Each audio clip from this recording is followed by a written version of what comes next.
राजीव गांधी मेरा दोस्त था थोड़ा बहुत, तो वो घर में आया, मगर मेरे फादर 9 बजे वो अपनी ड्रिंक्स और डिनर खा के 9 बजे वो रिटायर होते हैं। तो राजीव गांधी ने अपना खाना भी नहीं शुरू किया था उस टाइम, तो मेरे फादर भी थे, तो मेरे फादर ने उसको कहा राजीव गांधी को, Rajiv ji, I am honoured that you come to my house, मगर अब तो मेरा सोने का टाइम हो गया है, please carry on, but I must go to sleep. कि जब भगत सिंह जी की उनको जब फांसी हुई, तब उन्होंने अपने स्कूल में थे वो, तो उन्होंने स्कूल की छत पे जाके झंडा लहरा दिया था। लाइक ये बात आई थिंक सुनते हैं तो लाइक रोंगटे खड़े हो जाते हैं। वो पंक्चुअलिटी में बहुत स्ट्रिक्ट थे, वो सोचते थे कि हम हिंदुस्तानी बिल्कुल पंक्चुअल नहीं हैं।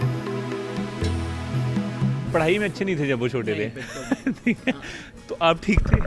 उनके मेरा ख्याल सेकंड या थर्ड क्लास मिलते, मुझे तो फर्स्ट क्लास मिलती थी। मतलब आपको फर्स्ट क्लास मिलते थे, बट फिर भी ना कहीं हमें इंटरनली पता होता था कि लाइक यहाँ पे नहीं अपना दाव पे चलेगा। बट कहीं ना कहीं बिल्कुल बिल्कुल, absolutely, you are absolutely right. उनको एक चिट्ठी मिली और उधर चिट्ठी के कवर पे सिर्फ एड्रेस था, एड्रेस उनका नहीं था, सिर्फ लिखा हुआ था खुशवंत सिंह बास्टर्ड इंडिया, और पोस्ट ऑफिस ने उनको दे दिया। तो उन्होंने क्या, देखो, even the post office knows where I live.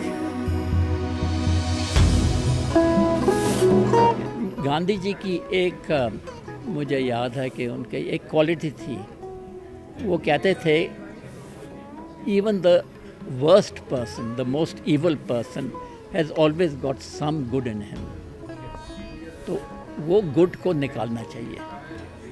तो my father had that quality. ये जो आपके दादाजी थे, लाइक कहा भी जाता है और ये है भी, है ना, बहुत ज़्यादा रिच फैमिली से बिलोंग करते रहे, है ना। आपकी पूरी फैमिली आई थिंक पाकिस्तान में लगा लें या चाहे दिल्ली में लगा लें, दिल्ली को बनाने में उनका बहुत बड़ा योगदान रहा है। एक फ़ोन कॉल मिला था, एक डॉक्टर अशोक गुप्ता, वो नागपुर के मेडिकल कॉलेज के हैं, तो उन्होंने मुझे कहा कि हम 75th एनिवर्सरी मना रहे हैं of the Nagpur medical college. तो मैंने कभी सुना नहीं हुआ था, तो उन्होंने कहा मुझे कि do you know that your grandfather built the Nagpur medical college. उन्होंने बहुत सारी बिल्डिंग्स बनाई हैं, इंडिया गेट उनका था, Saint Columbus School, All India Radio, Secretariat, Connaught Place, सब उनके थे।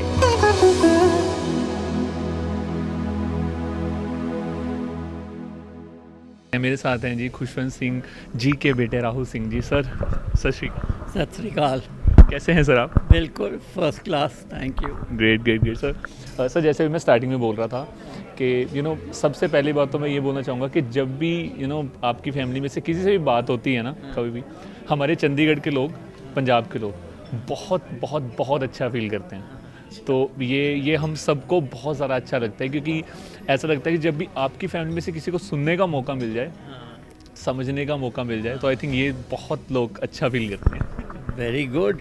मेरे ख्याल ज़्यादा लोग खुशवंत सिंह मेरे पिताजी को याद करते हैं, और वो 99 थे जब वो गुज़र गए, और वो चंडीगढ़ काफ़ी टाइम उन्होंने गुजारा थे, और वो कसौली में वो लिखते थे, तो इसलिए हमने लिट फेस्ट शुरू किया कसौली में, और उधर क्लब भी है। उन्होंने एक ब्रिगेडियर था, ब्रिगेडियर अनंत नारायण, अब जनरल बन गया, तो उसने हमको कहा था कि why don't you start a literary festival in Kasauli. तो ऐसे हम शुरू हुआ, और उसके हमने सोचा कि जो मेरे फादर के पैशंस थे ना, और जो उनके कंसर्न्स थे, उनको हम उठाएं लिट फेस्ट में, तो वही हम करते हैं।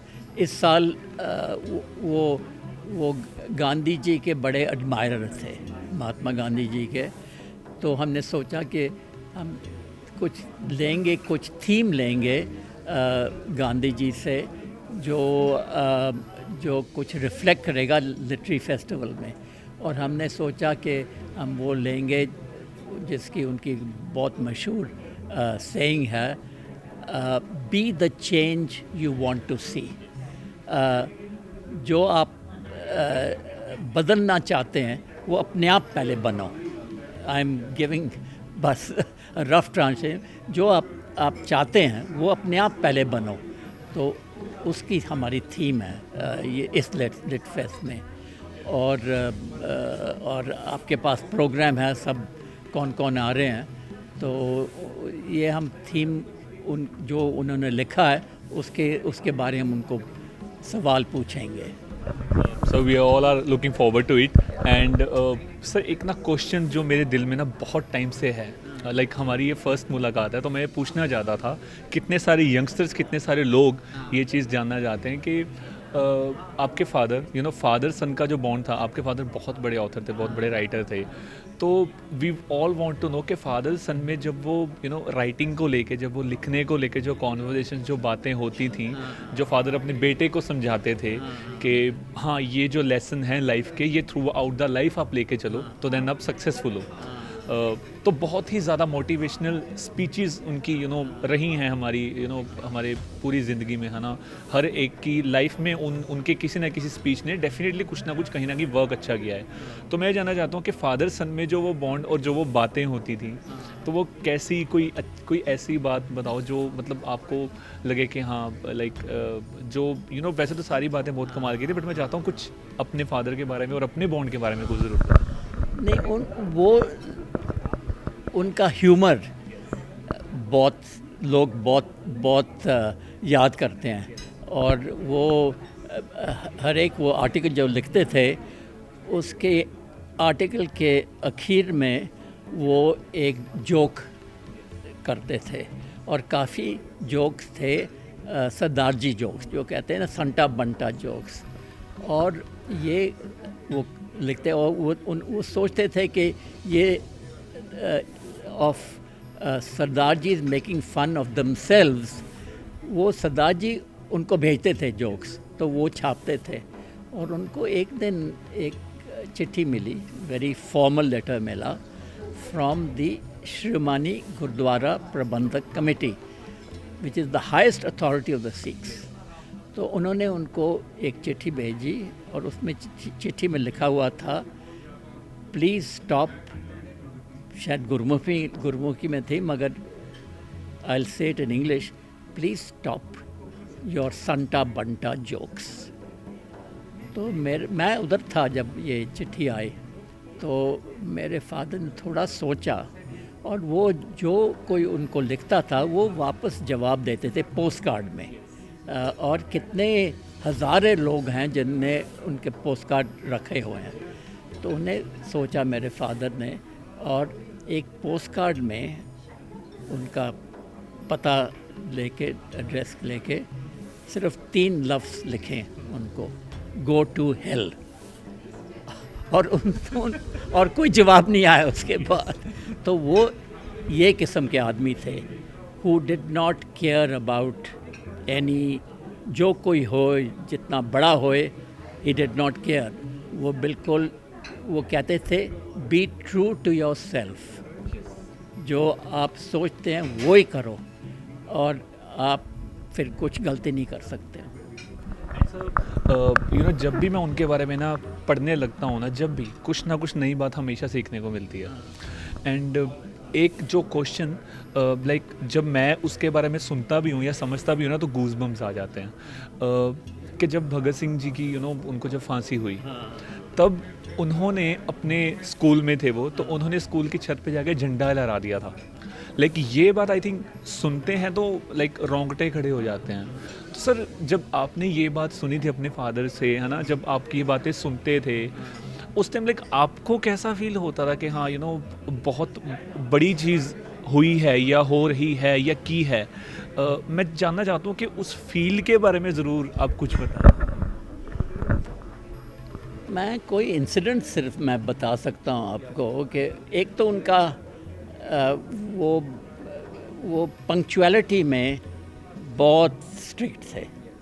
वो सोचते थे कि हम हिंदुस्तानी बिल्कुल पंक्चुअल नहीं हैं, और पंक्चुअलिटी में एक बार उनको इंटरव्यू करने उनको टाइम दिया था 6 बजे, मैं घर में था और सब जैसे आपका टीवी है, ये है, सब कैमरा ले आए थे और साउंड सिस्टम सब कुछ ले आए थे, मगर वो 6:30 बजे पहुंच गए घर में।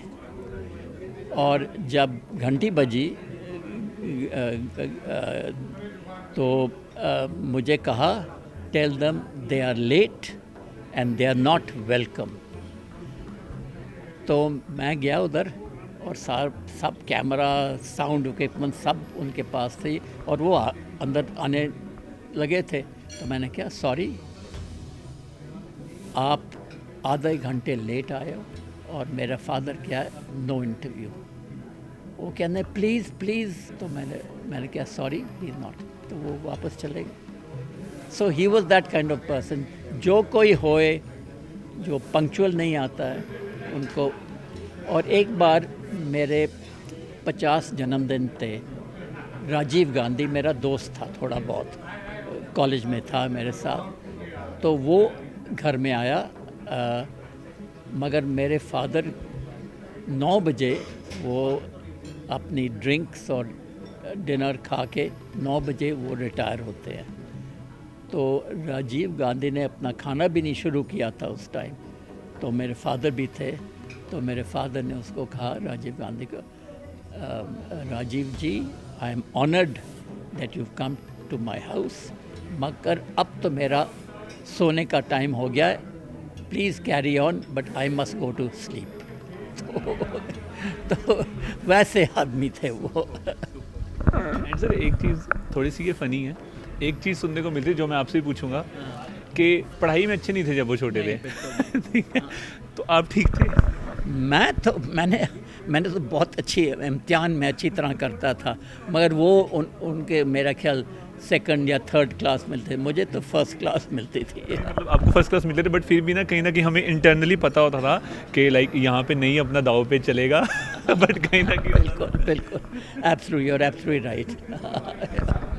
एंड सर, उनकी लेगेसी को आज तक बहुत ही कायम रखा गया है। उनकी चीज़ों को, उन्होंने जो भी चीज़ें की हैं, यस, और आई थिंक ये बहुत टाइम से हो रहा है ना।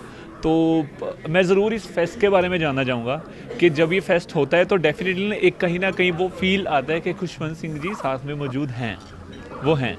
तो मैं चाहूँगा इस फेस्ट के बारे में और उनसे जो चीज़ें रिलेट करती थी जब भी आप कुछ भी करते हैं ना, तो मैं चाहूँगा वो ज़रूर मेमोरीज कुछ शेयर। पता नहीं, मैं सिर्फ यही कहना चाहता हूँ कि जब हमारा लिट फेस्ट करते हैं, जो लोग बात और स्पीकर्स हैं वो भी मेरे फादर को जानते थे या पर्सनली जानते थे या उन्होंने पढ़ा होएगा, तो वो कुछ ना कुछ ज़रूर कहते हैं मेरे फादर के ऊपर। उसका ह्यूमर, या वो अंग्रेज़ी में कहते हैं, ही यूज्ड टू बी आउटरेजस। वो कहता था जो उसको कोई परवाह नहीं थी क्या कोई सोचे और क्या गुस्से में आए, मगर वो सबको स्टिमुलेट करने चाहते थे। पेन उठा लेते थे वो जब भी कहीं जाते थे। तो फादर सन के बीच में कौन कौन सी चीज़ें रिलेट करती हैं? मैं ये नहीं कहूँगा कि आप भी उठाते होंगे या नहीं। पेन? तो मैं जाऊँगा, हाँ कलम नहीं, पेन, जहाँ पे जाना तो उन्होंने पेन उठा लेना, या कहीं पे है ना, हाँ पेन उठा लेना। तो मैं चाहूँगा कि फादर सन में कौन कौन सी चीज़ें रिलेट करती थी कि इतना टाइम हो गया है ना, बट वो कुछ ना चीज़ें होती हैं जो हमारे खून में, हमारे ब्लड के अंदर रह जाती हैं। उनकी राइटिंग, उनकी पंक्चुअलिटी, उनकी बहुत सारी चीज़ें आपकी पूरी फैमिली में दिखती हैं। आप कहीं ना कहीं उन चीज़ों को याद रखते हो और अपनी लाइफ में आगे बढ़ते हो।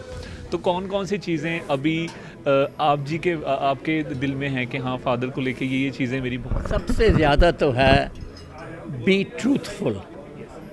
ये सबसे कि don't tell any lies, be truthful, don't hurt any people.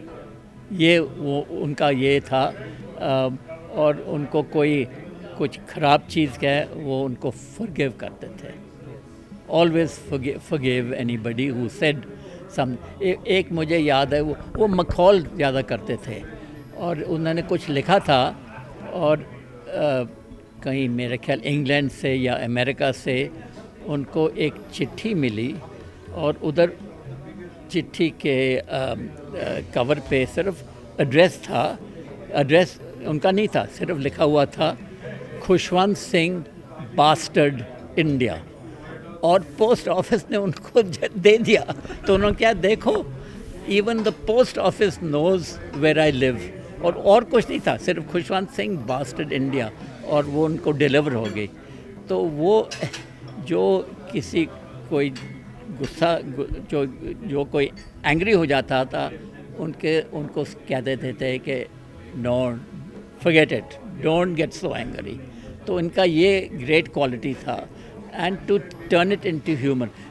Gandhi ji की एक मुझे याद है कि उनके एक क्वालिटी थी, वो कहते थे even the worst person, the most evil person has always got some good in him. तो वो गुड को निकालना चाहिए।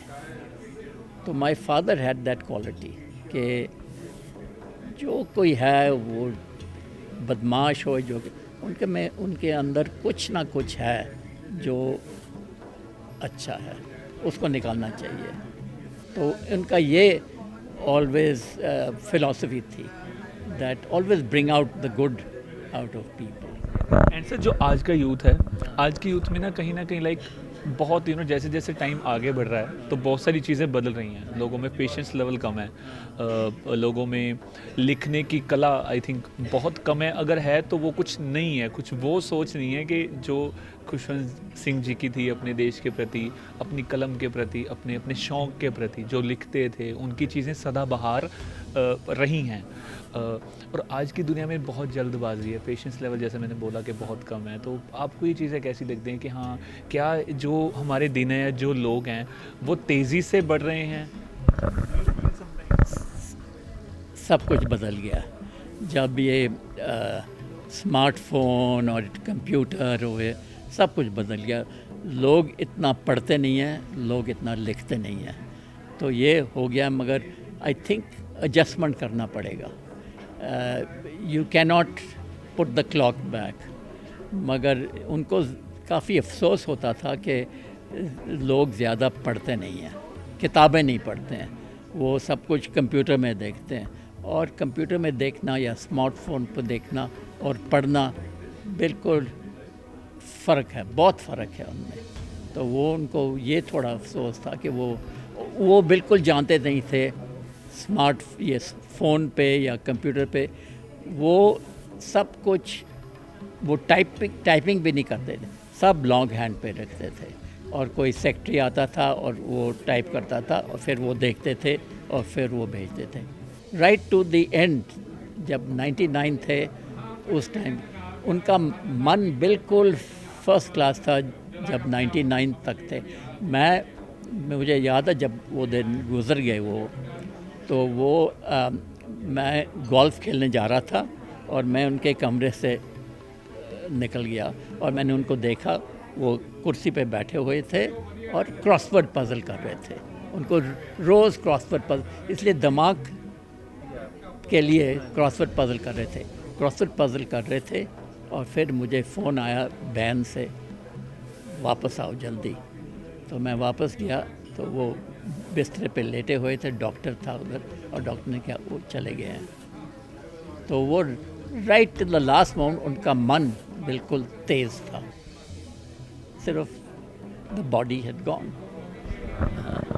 एंड सर एक चीज़, क्या आप ये फील करते हैं कि जो आपके दादाजी थे, लाइक कहा भी जाता है और ये है भी, है ना, बहुत ज़्यादा रिच फैमिली से बिलोंग करते रहे, है ना। आपकी पूरी फैमिली आई थिंक पाकिस्तान में लगा लें या चाहे दिल्ली में लगा लें, दिल्ली में भी उनको दिल्ली को बनाने में उनका बहुत बड़ा योगदान रहा है ना। लाइक जंगल को किस तरह से उन्होंने एक मॉडर्नाइजेशन में, आई थिंक जब Delhi develop he I think आपके दादाजी ने करना स्टार्ट किया था। तो जब आपको इन सारी बातों का पता चला था कि हाँ दादाजी ऐसे इंसान थे, और उसके बाद भी क्योंकि कुछ ऐसा होता है कि जब हमारे पास रिचनेस आ जाती है तो उसको मेंटेन करके रखना बहुत टफ हो जाता है। लाइक कुछ लोग सवर जाते हैं, कुछ लोग वो सारा कुछ वो कर देते हैं। बट खुशवंत सिंह जी की सोच भी यही थी कि मेरे को उससे लगाव नहीं है, मेरे को मेरे शौक़ से लगाव है। तो आप आपके मन में ऐसा जब ये चीज़ें सुनते हैं, जब पता चली तो कैसा फील? मैं अभी एक कुछ लिख रहा हूँ, मुझे एक फ़ोन कॉल मिला था एक डॉक्टर अशोक गुप्ता, वो नागपुर के मेडिकल कॉलेज के हैं। तो उन्होंने मुझे कहा कि हम 75th एनिवर्सरी मना रहे हैं of the Nagpur medical college. तो मैंने कभी सुना नहीं हुआ था। तो उन्होंने कहा मुझे कि do you know that your grandfather built the Nagpur medical college. तो मुझे बिल्कुल पता नहीं था। और मैंने अपने फादर तो नहीं थे, मगर मैंने अपने कज़न से पूछा, वो काफ़ी कुछ जानते थे। मेरे पापा जी मैं कहते थे, ग्रैंड। तो मैंने कहा पता है कि उन्होंने बहुत सारी बिल्डिंग्स बनाई हैं। इंडिया गेट उनका था, Saint Columbus School, All India Radio, Secretariat, Connaught Place, सब उनके थे। मगर किसी को पता नहीं था कि Nagpur medical college number 1 medical college in central India, और उन्होंने 1947 या 48 में उन्होंने बनाया था। और वो डॉक्टर अशोक गुप्ता मुझे कहा he built it free of cost. 75 lakhs उसका कॉस्ट था, और मेरे ग्रैंडफादर ने कहा it is free of cost to you. और 75 lakhs उस टाइम 1947 उन्होंने बिल्कुल वो ऐसे करते थे। और उन्होंने doctor Ashok Gupta please write something on your grandfather which we want to put for the 75th anniversary of the Nagpur Medical College। तो मैं अभी कोशिश कर रहा हूँ लिखने की, मगर उन्होंने अपने आप कुछ नहीं लिखा था कि I made Nagpur medical college, और कुछ है ही नहीं कुछ है ही नहीं। और वो कह रहे थे डॉक्टर अशोक गुप्ता कि वो जो बिल्डिंग बनाई थी अभी तक बिल्कुल मजबूत है, जितनी बनी थी वैसी मजबूत है। After 75 years it is absolutely solid। और उन्होंने सुजान सिंह पार्क है ना दिल्ली में, उन्होंने वो भी बनाया था।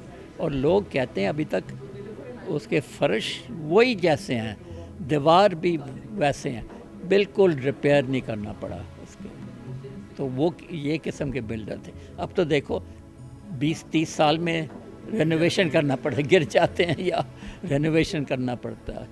आई थिंक ये जो कॉन्वर्जेसन है ये आई थिंक मैं करना बहुत ज़्यादा लंबी चाहता हूँ, बिकॉज मैं सुनना चाहता हूँ, जानने चाहता हूँ। हमारे जैसे बहुत सारे लोग हैं जो और सुनना चाहते हैं, बट आई थिंक ये कॉन्वर्जेसन हम फिर कभी बहुत ज़्यादा लंबी करेंगे। और मेरे ग्रैंडफादर पढ़े लिखे नहीं थे। वो ने स्कूल थोड़े, मेरे ख्याल 3-4 साल स्कूल किया था, और वो पढ़े लिखे नहीं थे बिल्कुल, मगर उनका बिजनेस माइंड था। और जब दिल्ली बन रहा था उन्हें सोचा ये मौका है। और हाँ, और उन्हें ये लोग नहीं पता है कि वो जब 22 साल के थे उन्होंने जो कालका शिमला की रेल ट्रैक है ना, बड़ौग तक उन्हें बनाई थी। He was the contractor for that.